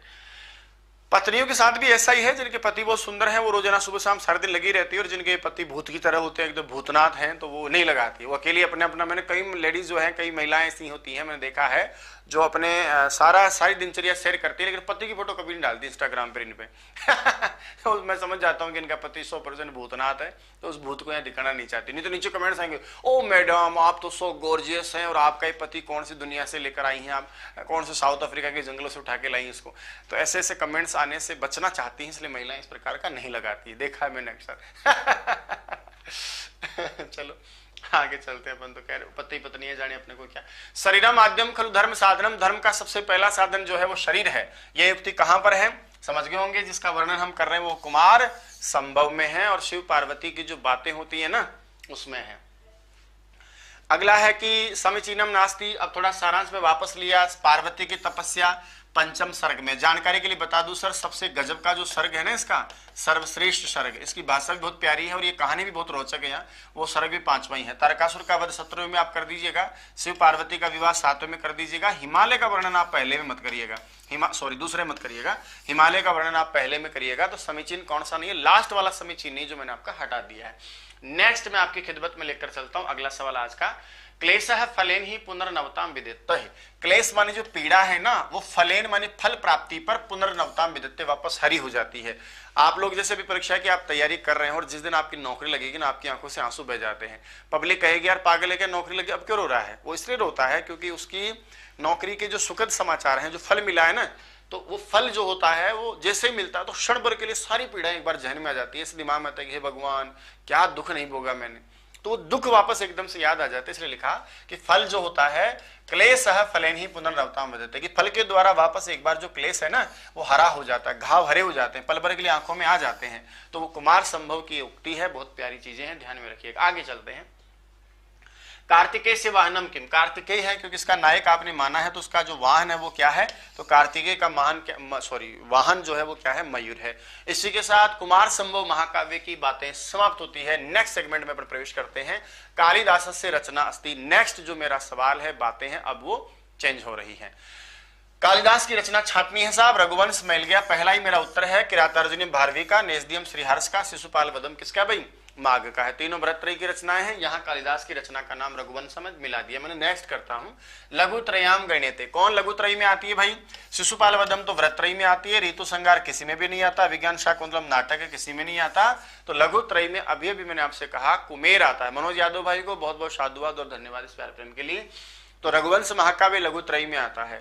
रघुवंश से उपजीव्य ग्रंथ है, रघुवंश का जो आधार है रचना का वो किसको माना जाता है। ध्यान रहे सर, रघुवंश का एक आधार तो रामायण है, लेकिन यहाँ पुराण परीक्षाओं में पूछा जाता है।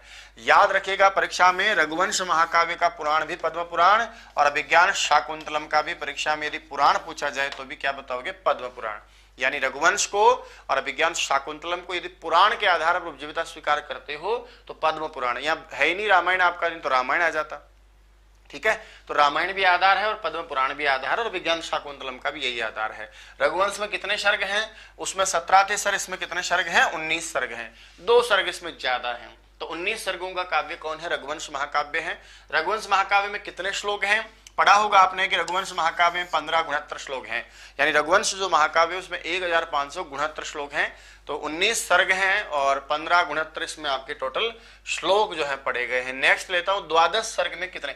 अब ये क्या है, सबसे बड़ा सर्ग है, 12वां जो सर्ग है ना, ये सबसे बड़ा सर्ग माना गया है। इसलिए आपसे मैंने पूछ लिया कि इसमें कुल कितने सर्ग हैं। इसमें जहां तक है 103 सर्ग हैं आपके। द्वादश जो है वो सबसे बड़ा सर्ग माना जाता है, इसमें 103 आपके सर्ग श्लोक माने जाते हैं। रघुवंश का आद्यम पदम किम, रघुवंश का सबसे जो पहला जो पद है, शब्द है, अभी आपने थोड़ी देर पहले पढ़ा था, शिव पार्वती को नमस्कार करके आगे बढ़ते हैं तो वहां लिखा है वागर्थाविव संप्रक्तौ वागर्थ प्रतिपत्तये जगतः पितरौ वंदे पार्वती परमेश्वर। तो वाक जो है वहां से स्टार्ट हो गए, समझ में आई बात। तो वागर्थ हाउस से सर वाक हो जाएगा। नेक्स्ट अपन लेकर चलते हैं महाकाव्य रघुवंश से आदि नृपा। ये भी बहुत प्रश्न आ चुका है और इसको समझने का प्रयास भी करना। वापस आता हूं, देखो यहाँ पे ये नहीं पूछा, यहाँ क्या पूछा ध्यान से देना। यहाँ पर 2 प्रश्न आपके बहुत जी का जंजाल रहते हैं। एक तो ये आता है कि रघुवंश महाकाव्य में कितने कुल राजाओं का वर्णन है, और एक आता है कि रघुवंश में रघुवंशी कितने राजाओं का वर्णन है। फिर एक प्रश्न आता है कि रघुवंश में कितनी पीढ़ियों का वर्णन है। एक प्रश्न आता है कि रघुवंश महाकाव्य का प्रारंभ किस राजा से होता है, और एक प्रश्न आता है रघुवंश महाकाव्य में कौन से रघुवंशी राजा से काव्य प्रारंभ होता है। तो यहाँ लिखा है सर ये जो महाकाव्य है, इस महाकाव्य में रघुवंश का जो है, रघु का जो वंश है ना, उस रघुवंश का सबसे पहला राजा कौन है। सर मनु तो रघुवंशी नहीं है, सूर्यवंशी है। रघुवंश का जो माफी चाहता हूँ, रघुवंश का जो सबसे पहला राजा है वो कौन है, यहाँ पर दिलीप। तो मैं आपको फिर दोबारा आगाह कर रहा हूं, इसके लिए सावधान कर रहा हूं, परीक्षा का प्रश्न आ जाए कि इस महाकाव्य में रघुवंश का पहला राजा कौन है, तो दिलीप। और आ जाए कि महाकाव्य में पहला राजा कौन है, तब आपका उत्तर क्या होता है, मनु, क्योंकि मनु भी क्या है, विवस्वान की संतान, सूर्य की संतान है। रघुवंश का पहला राजा तो कौन था सर, दिलीप था। और रघुवंश का जो अंतिम राजा है, यह भी खूब परीक्षा में आ जाता है, इसका नाम है सर अग्निवर्ण। अंतिम जो राजा था बहुत विलासी राजा था, है ना, दारू पानी पीता था, ऐसे फालतू जो है डीजे वीजे बजाता था, सिल्ला मुन्नी जलेबी बाई को नचाता था। इसका अंत भी बहुत बुरा हुआ। क्यों हुआ वो आगे पढ़ रहे हैं अभी हम। कालिदास का अंतिम महाकाव्य, अब अंतिम में क्या दो ही महाकाव्य, फर्स्ट आपने कुमार संभव पढ़ा, तो दूसरे का नाम आप पढ़ ही रहे हैं, जिसका नाम क्या है भाई, रघुवंश महाकाव्य। तो कालिदास का अंतिम जो महाकाव्य है उसका नाम रघुवंश महाकाव्य है, दूसरा भी रघुवंश। रघुवंश में ग्रंथ में कवि प्रथम पद पद्धति किसको कहा गया है, बहुत प्यारा प्रश्न है, दोबारा जो एक बार। रघुवंश महाकाव्य में कालिदास ने एक किसी विशेष रचना के लिए कवि प्रथम पद पद्धति का नाम दिया है, यानी कवियों का पहला पद है, कवियों की पहली परंपरा जो है किसको माना है, तो रामायण को कहा है। ये भी प्रश्न आपके खूब सारे एग्जाम्स में आया हुआ है कि रामायण को जो है कालिदास ने रघुवंश महाकाव्य में कवि प्रथम पद पद्धति, आपने रामायण में भी इसको पढ़ा होगा। रघुवंश में रीति का नाम क्या है भाई, कालिदास की रचना है तो इसमें क्या सोचना, रघुवंश महाकाव्य में भी वैदर्भी होगी, यदि कालिदास की रचना है तो इसको भी वैदर्भी में आप रखेंगे। अगला प्रश्न जो है बहुत प्यारा है कि रघु दिग्विजय यात्रा वर्णनम। थोड़ा सा सोचना समझना, दो चार अच्छे प्रश्न मैं आपको देता हूं कि रघु जो है उसकी दिग्विजय की जो यात्रा है उसका वर्णन कौन से सर्ग में किया गया है। याद रखे सर, रघु कोत्स संवाद पढ़ा होगा आपने, वो भी आपका आता है पंचम सर्ग में। उससे पहले इस रघु ने सब कुछ जीत लिया था और विश्वजीत यज्ञ करने से पहले ही संसार को जीत लिया था। उसके बाद आपने विश्वजीत यज्ञ किया जहां पर वर्तंतु का शिष्य कोत्स 14 करोड़ स्वर्ण मुद्राएं मांगने आता है, वो तो रघु को संवाद, ये सब तो पंचम में है। और उससे पहले रघु की दिग्विजय यात्रा जो है, ये बहुत अच्छा प्रश्न है, चतुर्थ सर्ग में वर्णन किया गया है। नेक्स्ट है रघुवंश में, देखो यहां प्रश्न आ गया वापस कि रघुवंशी, अब थोड़ा इसको समझना है ना, हल्का सा मुझे यहां और लिखना चाहिए था कि रघुवंश जो महाकाव्य है, ये मतलब है इसका, रघुवंश में नहीं, कि रघुवंश जो महाकाव्य है उस रघुवंश महाकाव्य में, इसकी फोटो लेना भाई, रघुवंश जो महाकाव्य है उसमें सबसे पहला राजा कौन है। पहले तो आपसे पूछा था कि रघुवंश का पहला राजा कौन, तो दिलीप। अब मैं आपसे पूछना चाह रहा हूं, मैं बता रहा हूं आपको, क्लियरेंस कर रहा हूं कि रघुवंश जो है महाकाव्य, उस रघुवंश महाकाव्य में सबसे पहला राजा कौन। तो सर आपका फिर उत्तर बताओ क्या हो जाएगा, मनु। मैं बता रहा हूं ना आपको। तो पहला रघुवंशी राजा कौन है जो रघुकुल में जन्म लिया, उसका नाम तो दिलीप। और रघुवंश जो है महाकाव्य उसमें सबसे पहला राजा कौन, तो उसका नाम आएगा मनु। रघुवंश से मंगलाचरणम तो आपने पढ़ा, वागर्थ विसंप्रक्त वागर्थ प्रतिपत्ति जगतः पितरो वंदे पार्वती परमेश्वरो। पार्वती और परमेश्वरों को अहम कालिदास वंदे नमस्करोमि नमामि। इसका मतलब यहाँ पार्वती और परमेश्वर को नमस्कार किया गया, शिव पार्वती को। तो मंगलाचरण कैसा है भाई इसका, नमस्कारात्मक, जबकि उसका मंगलाचरण सीधा ही स्टार्ट हो रहा था, इसलिए वस्तु निर्देशात्मक। रघुवंश से मंगलाचरणे कालिदास वंदते, किसको वंदना करते हैं भाई, शिव को पार्वती दोनों को ही करते हैं, तो लिख दे पार्वती परमेश्वरों, कि पार्वती और परमेश्वर दोनों को ही नमस्कार करते हैं। नेक्स्ट आगे पर बढ़ते हैं अगले सेगमेंट में, रघुवंश से उपजीव्यम काव्यम। देखो वहां पर भी अपन ने पूछा, दोबारा वापस रिपीट हो गया कि रघुवंश महाकाव्य का जो है आधार क्या है, तो सर पद्म पुराण इसका उपजीव्य माना जाता है। पहला थोड़ा अलग तरीके से ऑप्शन दिया, अब की बार अलग तरीके से दिया। कामधेनु का नाम तो आपने सुना होगा, देवताओं की गाय है, समुद्र मंथन से निकली थी। उसी कामधेनु गाय की पुत्री के बारे में आपसे जानना चाहता हूं कि कामधेनु पुत्री आसीत, कामधेनु गाय की जो पुत्री है उसका नाम क्या है, सर आपको बताना, नंदिनी। नंदिनी नाम की गाय, कामधेनु ने सर श्राप दिया था राजा दिलीप को, और उसी श्राप की निवृत्ति के लिए वशिष्ठ ने कहा कि बेटा कामधेनु की पुत्री नंदिनी की सेवा कर, तेरे संतान वंतान हो जाएगी, मस्त रहे तुम। आगे देखो सर, दिलीप है कस्या सेवा पुत्र प्राप्त्यर्थम कृतवान। दिलीप ने किसकी सेवा पुत्र प्राप्ति के लिए की, कौन सी गाय की सेवा की, कामधेनु की, यशोधरा, रंभा या सुशीला या फिर नंदिनी की। तो नंदिनी गाय की सेवा कौन करता है साहब, दिलीप करता अपनी रानी सुदक्षिणा के साथ। तो नंदिनी की सेवा करता है दिलीप है नंदिनी धेनु सेवाम कतिपि दिन करो।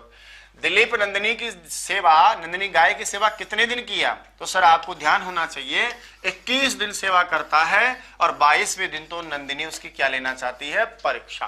तो 21 दिन सेवा करता है, 22वें दिन जो है उसकी और स्थिति पैदा हो जाती है, 22वें दिन परीक्षा प्रारंभ हो जाती है।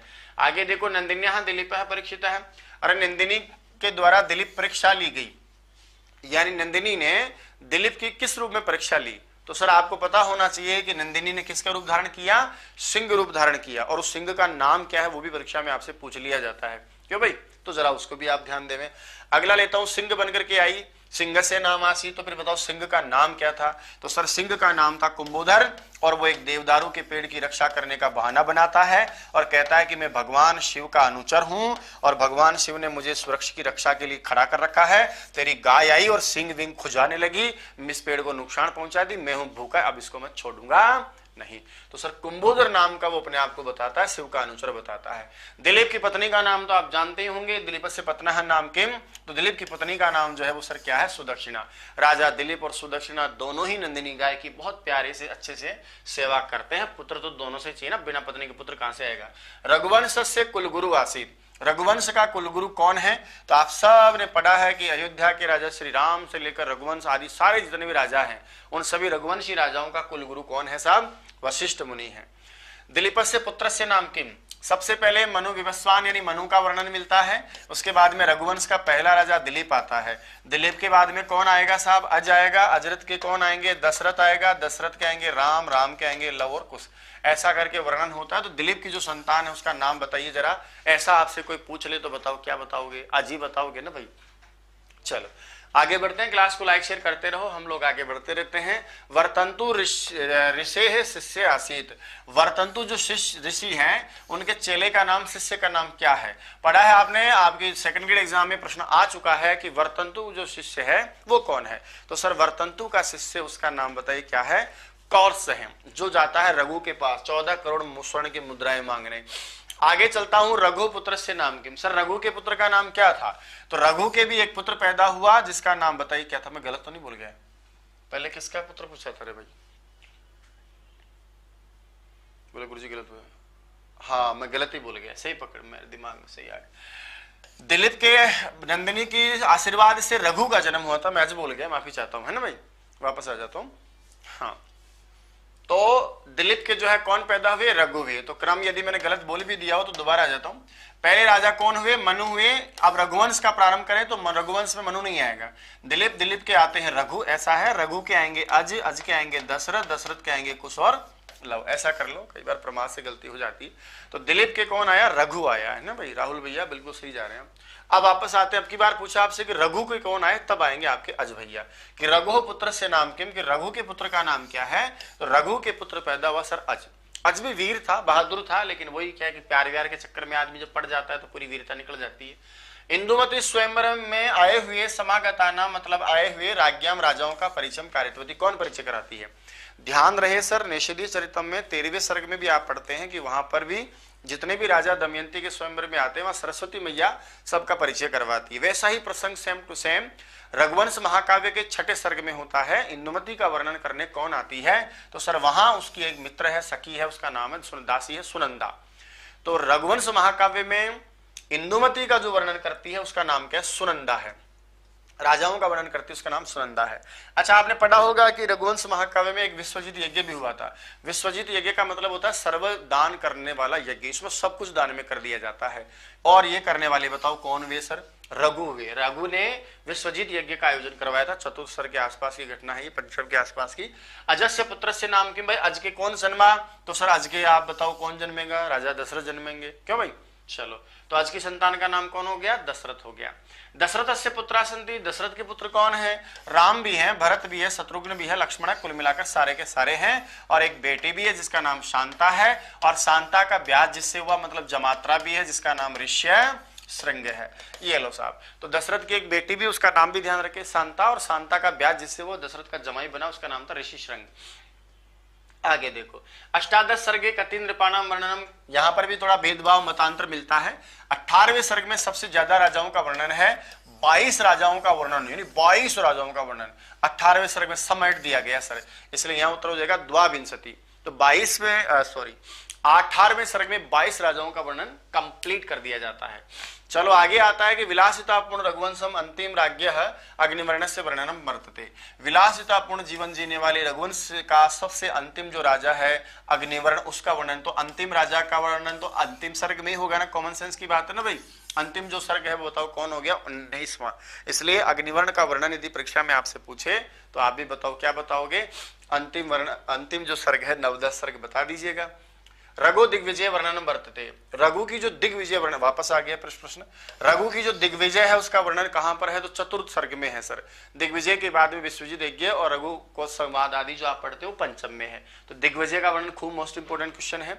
अज का विलाप किसमें है, अज का विलाप का मतलब है इंदुमती का स्वयंवर होता है 6ठे सर्ग में, और उसके बाद में होजमो से जीते हैं 7वें सर्ग में। अब नारद के हाथ से माला छूटती है और इंदुमती पे आके गिरती है, इंदुमती के प्राण निकल जाते हैं और अज विलाप करता है कौन सर्ग में, 8वें सर्ग में।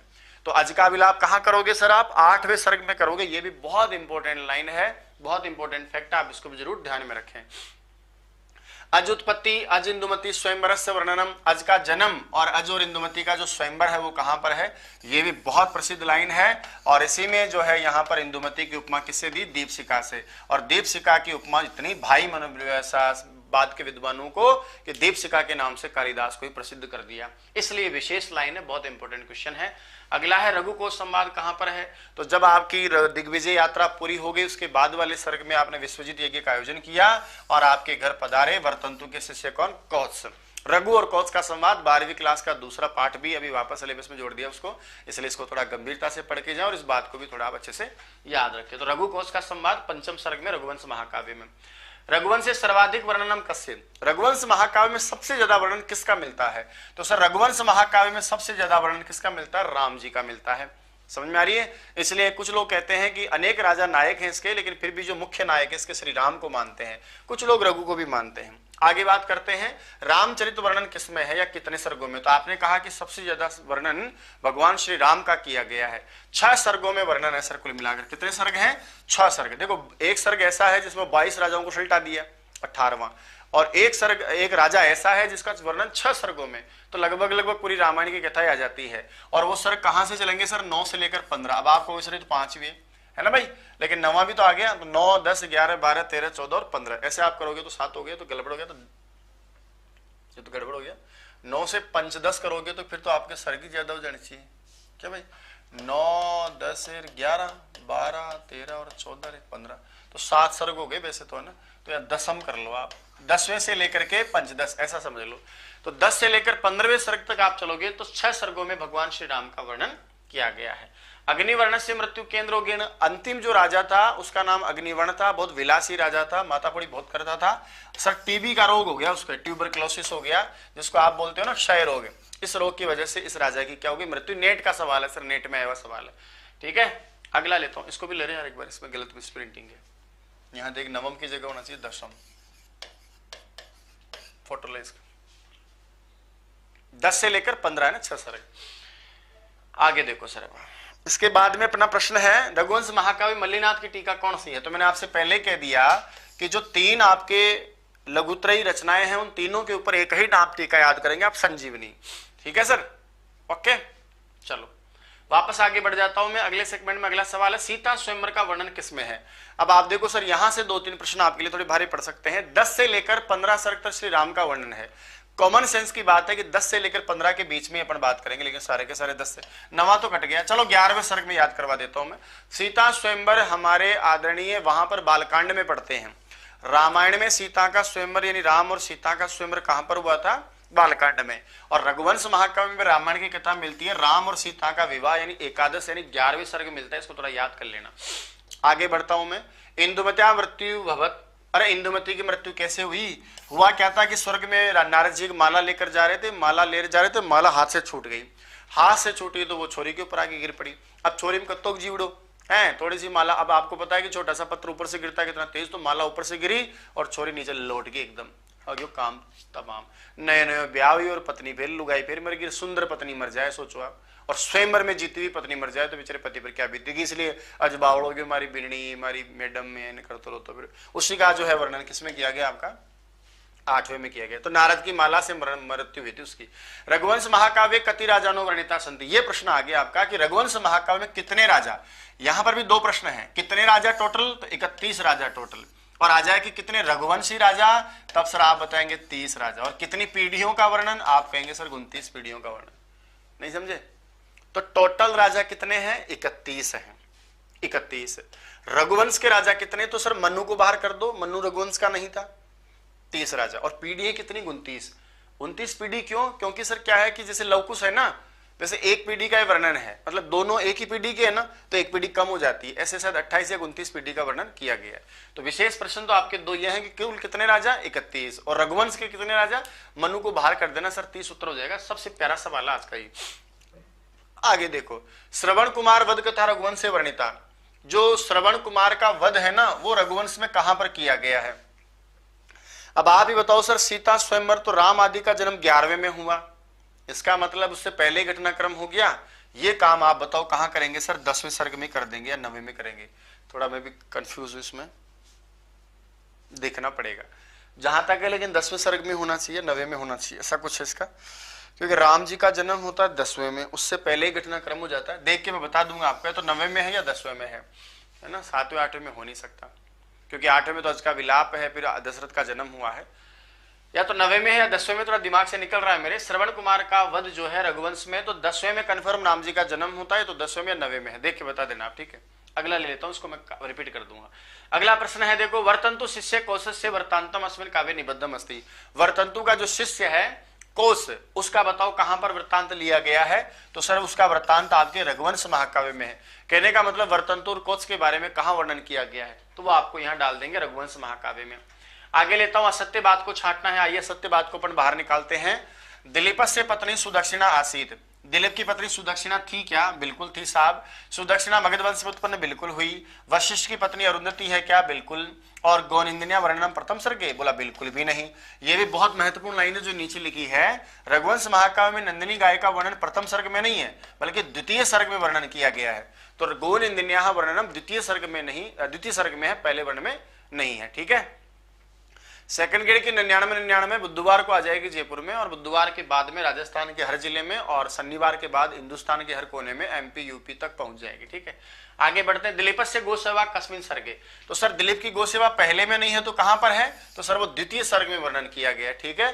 21 दिन की सेवा 9वें सर्ग में है सुखदेव भाई, तो आप 9वां सर्ग समझ लीजिएगा, है ना, मैं थोड़ा कंफ्यूज हूं। आगे बढ़ जाता हूं, अगला प्रश्न लेकर के आपकी खिदमत में आ जाता हूं। वागर्था विव संप्रक्तो, ये जो लाइन है वो कौन से काव्य का मंगलाचरण है, तो हम बात किसी कर रहे हैं, रघुवंश की। शिव और पार्वती को जो नमस्कार किया गया है वो रघुवंश महाकाव्य में किया गया है। अगला प्रश्न लेकर आता हूं मैं, न पादप उन्मूल शक्ति न सिलोचे मर्चति मारुतस्य, कि हे राजा, दिलीप को सिंह कहता है कि हे राजा, पादप उन्मूलन, पादपों को उखाड़ देने वाली ताकत वाली ये जो हवा है ना, वो सिलो उच्चे, बड़े बड़े शिलाओं को न मूर्छति मारुत है, वो बड़े बड़े पर्वतों को नहीं उखाड़ सकती। बोले राजा, ये जो तर्कस से बाण लगाकर मुझे मारना चाहता है ना, तो भूल गया, हवा पेड़ों को तो उखाड़ सकती है, लेकिन पर्वतों को आज तक कभी किसी हवा ने उड़ाया है क्या। बोला हम है पर्वत, फालतू की नाटकबाजी करने की जरूरत नहीं है, चुपचाप अलम मही पालक तव श्रमेण, उसी का दूसरा लाइन है ये। तो ये पंक्ति कहां पर मिलती है सर, रघुवंश महाकाव्य में सिंह और राजा जो दिलीप है उस संवाद में मिलती है आपको, ठीक है। अगला लेकर चलता हूं मैं, संचारणी दीप सिकेव रात्रो, कि दीपशिखा के समान रात्रि में संचरण करने वाली वो जो क्या नाम है, इंदुमती है, वो ऐसा ऐसा करके। तो ये बताओ किस संदर्भ का श्लोक है, तो आप सबने बहुत अच्छे से पढ़ा होगा इसको, तो नो डाउट कि दीपशिखा कालिदास इसीलिए कहलाए। तो ये जो घटना है वो 6ठे सर्ग की घटना है और इंदुमती स्वयंवर की घटना है। आगे चलता हूं सर, मैं आगे लेकर बढ़ता हूं। ये क्या हुआ, खत्म ही हो गया, 12वीं को नहीं पढ़ पाए, माफी चाहता हूं, पढ़ लेंगे आगे। कैसा रहा आज का कालिदास वाला, बढ़िया था एकदम। तो प्यारे साथियों, आज की कक्षा ये थी, आपने लाइक शेयर भी बढ़ाए हैं, इसलिए धन्यवाद के पात्र हैं। अब जो पढ़ने वाले हैं वो तो पढ़ेंगे, है ना भाई। चलो 2 बातें सुन लो, फिर काम की 2 बातें मैं आपके लिए बाद में बताता हूँ। जो लोग संस्कृत स्कूल व्याख्याता की तैयारी कर रहे हैं और फर्स्ट ग्रेड का एग्जाम 14 अक्टूबर को देंगे, स्कूल व्याख्याता का व्याख्यात्मक मॉडल पेपर, जिसमें 15 मॉडल पेपर हैं व्याख्या के साहित्य। और अच्छी बात बताऊं आपको, इसमें मनोविज्ञान के क्वेश्चन भी हैं। तो इस हाँ एड आ गया इसमें चलो, तो जो स्कूल व्याख्याता की तैयारी कर रहे हैं, जी जान से लगे हुए हैं, आप सबको मेरा सुझाव है इस पेपर को आप जरूर पढ़ के जाइएगा। एक तरफा चलता था सरस्वती मॉडल पेपर अब तक, अब तो हम किताब भी लेके आ गए, सारी चीजें पूरे सेगमेंट लेके आ गए, तो आप इसे जरूर पढ़ के जाइएगा। जो स्कूल व्याख्याता की तैयारी कर रहे हैं और पढ़ना चाहते हैं मॉडल पेपर के साथ साथ हर टॉपिक के, जैसे मैं आपको सॉल्यूशन करवा रहा हूं, ये सारे क्वेश्चन यदि आप पढ़ना चाहते हो तो online application Sanskrit Saraswati mobile application download करो, वहां चले जाओ, नाम मात्र के शुल्क मैंने इसकी पीडीएफ डाल रखी है, आप इसको जरूर पढ़ें, पढ़ के जरूर जाएं सर, एक बार मजा आ जाएगा आपको। ठीक है, तो मॉडल प्रश्न पत्र व्याख्याता का जो है वो आपके लिए डाल दिया है, 99 पुस्तक जो है ऑनलाइन डाल दी है, और मार्केट में ये वाला मॉडल पेपर जो है संपूर्ण पाठ्यक्रम आधारित, उसमें मनोविज्ञान के क्वेश्चन भी है, ये आपको मिल जाएंगे। जो सेकंड ग्रेड फर्स्ट ग्रेड दोनों की तैयारी कर रहा है, जी जान से लगा, संस्कृत व्याकरण में समस्या आती है, संस्कृत व्याकरण की हस्तलिखित रामकुमार शास्त्री की सरस्वती जो किताब है उसको आप जरूर पढ़ें, मजा आ जाएगा, इसको पढ़ डाला तो लाइफ झिंगा लाला। उसके बाद साहित्य से डर लगता है, साहित्य समझ में नहीं आता, याद नहीं होता, सुक्तियों के हिंदी अर्थ नहीं आते हैं, और आपको लगता है कि सर पता नहीं कहां से सवाल आ जाते हैं लाइन से वगैरह से, तो शानदार तरीके से हस्तलिखित क्लास के नोट्स को गजब की राइटिंग में गजब कंटेंट के साथ हमने दिया है। साहित्य की अलग किताब है, इसकी फिक्स प्राइस रेट है, 130-135 रुपए में किताब आपको मिल रही होगी, आप इसका भी सहारा लीजिए। सेकंड ग्रेड शिक्षण विधियों के बिना आप सेकंड ग्रेड कभी पास नहीं हो सकते। 20 प्रश्न आएंगे 40 अंकों के। पिछली 2018 की भर्ती परीक्षा में हमने 19 सवाल ऐसे कैसे दिए थे, एक सवाल समिति वगैरह का आया था जो पाठ्यक्रम का हिस्सा नहीं था, इसलिए बाहर से मिला। बाकी गारंटी के साथ एक नए अपडेटेशन के साथ में शानदार तरीके से नए पाठ्यक्रम को आधार मान करके दृष्टांत व्याख्यात आदि कौशलों के साथ में किताब दोबारा मार्केट में आई है। बहुत प्यारी किताब है, संस्कृत शिक्षण विधि सेकंड ग्रेड की, पढ़िएगा इसको जरूर। इसके बाद में जो सेकंड ग्रेड का सेगमेंट आप व्याकरण साहित्य और शिक्षण विधि पढ़ने के बाद टॉपिक वाइज टेस्ट सीरीज आप पढ़ना चाहते हैं तो उसके लिए 99 की पुस्तक आप सहारा लीजिए। मार्केट में बुधवार से इसका सेकंड होने जा रहा है, बहुत आंधी तूफान, मैं इसको बोल रहा हूं बार बार, मजा आ जाएगा सर आपको। इसमें संस्कृत व्याकरण साहित्य और शिक्षण विधि तीनों के प्रश्न आपको जोरदार मिलेंगे। उसके बाद में आरपीएससी का जो मॉडल पेपर है 150 सवालों का सेकंड ग्रेड का, उसके लिए मैंने संस्कृत मॉडल प्रश्न पत्र भी आपके लिए दे दिया है मार्केट में, मजा आ जाएगा सर। ये ऑलरेडी मार्केट में आपका आ चुका है, आप इसका सहारा ले सकते हैं। उसके बाद में जो थर्ड ग्रेड की तैयारी कर रहे हैं, लेवल 2 में सुनने में आ रहा है कि लगभग संस्कृत की 3500 पोस्ट आ सकती हैं। लेवल 2 में संस्कृत से लगभग 3 से 3500 पोस्ट आ सकती हैं। आप सेकंड ग्रेड का एग्जाम दे रहे हो तो नो डाउट कि आप थर्ड ग्रेड का तैयारी भी अपने आप कर रहे हो। आप सेकंड ग्रेड में लगे रहो, दिसंबर में आपकी सेकंड ग्रेड हो जाती है तो फरवरी में 5 फरवरी को आपका थर्ड ग्रेड एग्जाम होगा। वही सिलेबस, वही सब बातें, थोड़ी इधर उधर जो है थोड़ा सिलेबस डाउनडोल है, बाकी वो का वो है। इसलिए थर्ड ग्रेड की जो तैयारी कर रहे हैं उसके लिए व्याकरण साहित्य और शिक्षण विधि एक ही साथ मैंने डाला है। 60-70 क्वेश्चन आएंगे, 10 क्वेश्चन शिक्षण विधि के और 60 क्वेश्चन व्याकरण के साहित्य के आएंगे, तो 140 का टारगेट है। इसके लिए हमने पूरी किताब दी है। जो थर्ड ग्रेड एग्जाम देना चाहते हैं उसके लिए वस्तु ने 77 हमने संग्रह दिया है और उसके लिए मॉडल पेपर भी दिया है। इसके अलावा रेट की तैयारी के लिए हमारी संस्कृत सरस्वती की रेट की किताब भी आपके लिए अवेलेबल है। रेट का 44 सेगमेंट आपने पढ़ा है, वो भी इसके लिए वस्तुनिष्ठ तैयार है और उसका मॉडल पेपर भी तैयार। कुल मिलाकर third grade, second grade, first grade और रेट, इन चारों एग्जाम के लिए इनके सिलेबस के अकॉर्डिंग व्याकरण किताब, साहित्य किताब, शिक्षण विधि किताब, उसके बाद में टॉपिक वाइज 99 किताब, उसके बाद में मॉडल पेपर की किताब, और उसके बाद में जो मेन किताब है जो 14 अक्टूबर के बाद में आएगी और तहलका मचाएगी, उस किताब का नाम है सॉल्व पेपर। आज तक हिंदुस्तान के कोने में Rajasthan first grade, second grade, third grade के एग्जाम, रेट के एग्जाम, ऑल स्टेट के टेट एग्जाम, स्टेट एग्जाम, और भी पता नहीं कौन कौन से exam, TGT, PGT, UP, Bihar, Jharkhand, Madhya Pradesh, SET का एग्जाम, नेट का एग्जाम, जितने भी एग्जाम आज तक हो गए हैं और आपकी आरपीएससी से मिलते जुलते टॉपिक्स हैं वो सारे क्वेश्चन मैंने उठा लिए हैं। बस 14 अक्टूबर के आसपास यानी फर्स्ट ग्रेड के एग्जाम में लगभग आपको शायद ये ना मिले, 10 तारीख तक कंप्लीट होगी तो फिर फर्स्ट ग्रेड वालों को इसका फायदा मिलेगा नहीं। लेकिन जो सेकंड ग्रेड और फर्स्ट ग्रेड, थर्ड ग्रेड की तैयारी कर रहे हैं और उनको लगता है कि इस बार तो सर मर जाऊं लेकिन नौकरी चाहिए मुझे किसी भी कीमत पर, कितना भी पढ़ लूं सर कोई दिक्कत नहीं है लेकिन मुझे नौकरी चाहिए, उनके लिए रामबाण लेकर आ रहा हूं।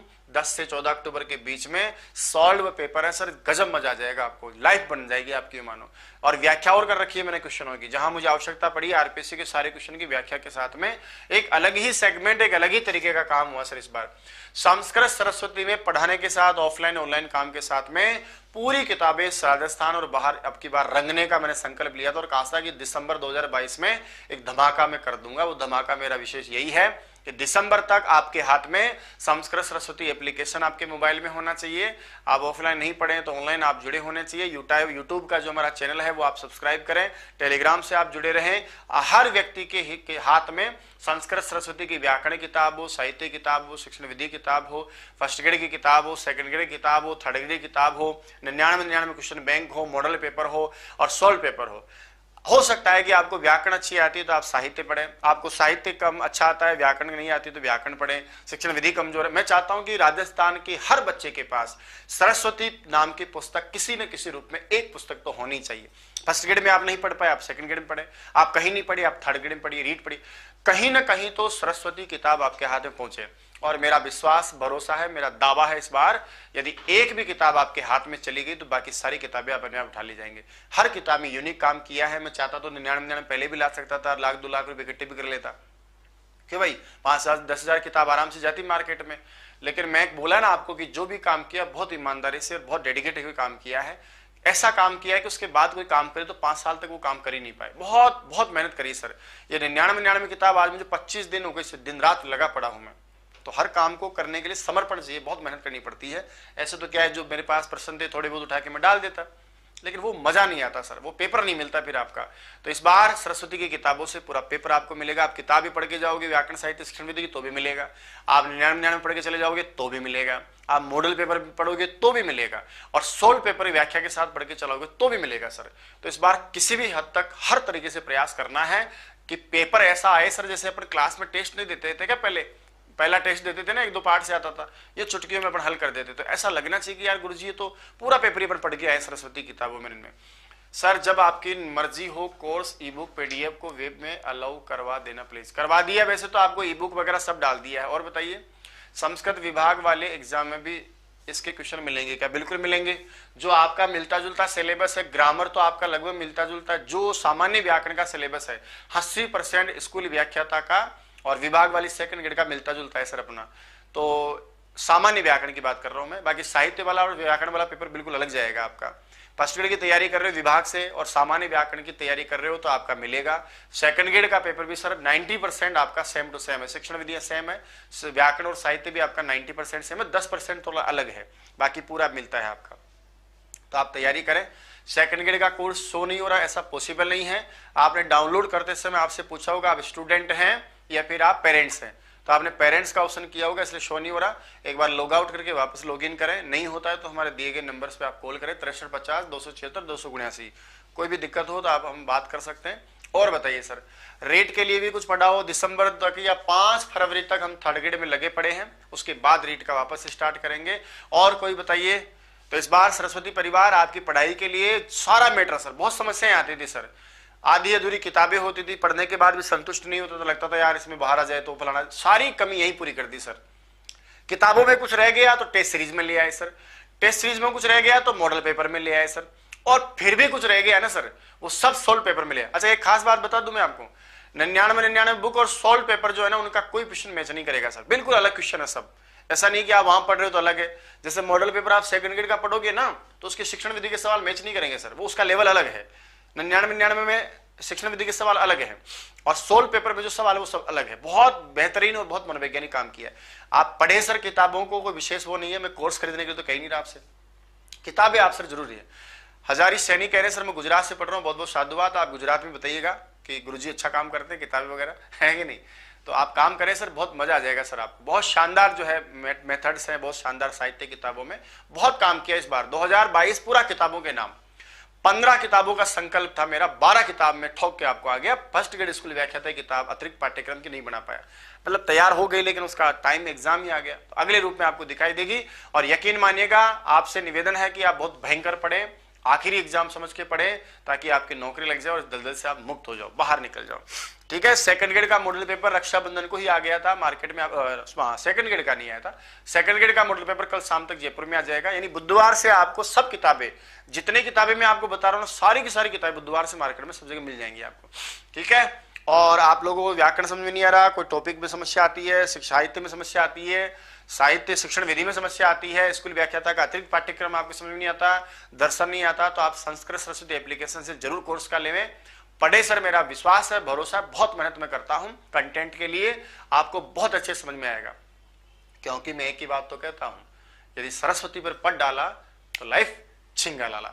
मिलते हैं कल फिर इसी टाइम 8 बजे, आ जाइएगा आप सभी। अगला जो भी अपना है उसको लेकर चलते हैं। और 6 तारीख से मैं आपको बोल रहा था, 6 तारीख से मैं डेली आरपीएससी फर्स्ट ग्रेड, जिसमें आपका सेकंड ग्रेड भी साल चलता रहेगा, फर्स्ट ग्रेड को आधार बना करके 2 पेपर में ऑनलाइन वे सॉल्यूशन यहां करवाऊंगा। दोनों पेपर्स को सुबह 5 बजे से लेकर शाम के 5 बजे तक आप ऑनलाइन सॉल्यूशन दो आराम से। उसके बाद वहां अपना स्कोर देखो, फिर यहां आओ।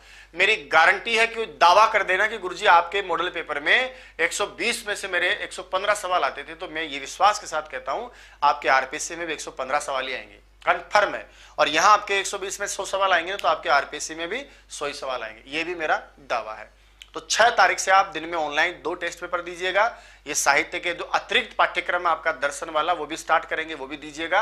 और रात शाम को मेरे पास 7 बजे से 5 बजे से जब भी मुझे टाइम मिलेगा, कंटिन्यू रात के 12 बजे तक लगभग 6-7 घंटे की क्लास से मैं परसों पर ले से स्टार्ट करूंगा, 6 तारीख से करूंगा मैं, ठीक है। चलिए तब तक के लिए, और बाकी सभी लोगों को भी कह दीजिएगा, आप है तो डर किसका, बिल्कुल गुरु, ठीक है, टाटा बाय बाय। से प्रतियोगी परीक्षाओं की तैयारी करने वाले प्यारे साथियों, इस बार आरपीएससी स्कूल व्याख्याता वरिष्ठ अध्यापक भर्ती परीक्षा अर्थात grade first and second, TGT, PGT, TSSSB, CTET, UP TET और अन्य राज्यों की टेट परीक्षाओं के लिए Sanskrit Saraswati mobile application, Sanskrit Saraswati YouTube channel, Sanskrit Saraswati